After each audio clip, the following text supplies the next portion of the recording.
Okay guys, unboxing tayo ng na-order natin para sa motor. Lagayan ng cellphone holder.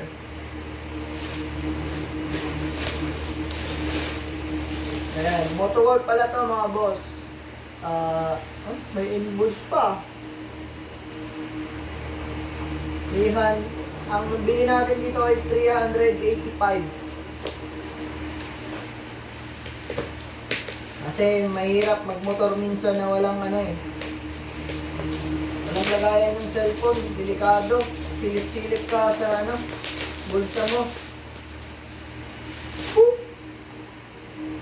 Version 5 ata to.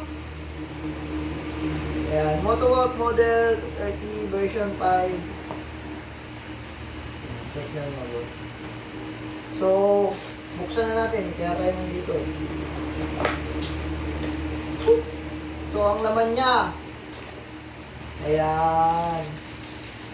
Ayan lang, tapos itong, astig, may screw na pala to. Tapos, ayan. Tapos, ito, manual kung paano ikabit. So, ganun lang. Mas maganda kasi may ganito na. Hindi ka na mahirapan ikabit. So, ito, ilalak mo lang siya. So, 360 kasi to. Ayan, oh. Tapos, pag ilalak mo lang to.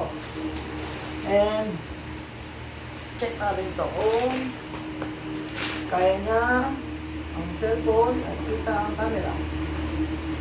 Kaya ako ito binili para makapag-vlog din ako pag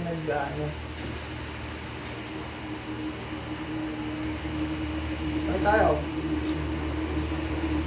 Ayun. Check natin ha.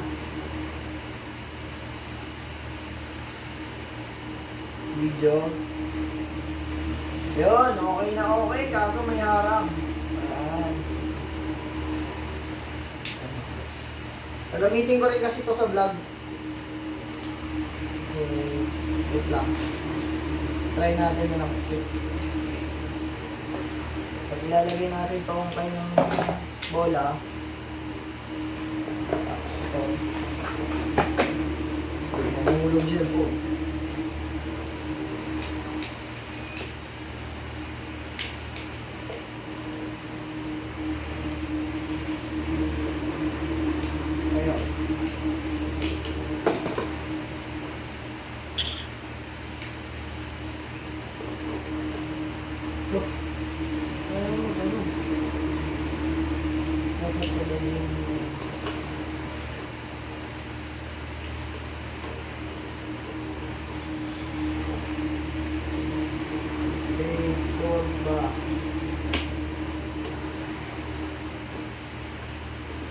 Ayan na mga boss. Tapos pag ito 360, luwagan mo lang to. Ikaw na bahala mag-decide kung nakaganyan o naka-steady na ganyan. So far, so good naman. Kakabit na lang natin siya. Yun lang. Bye-bye!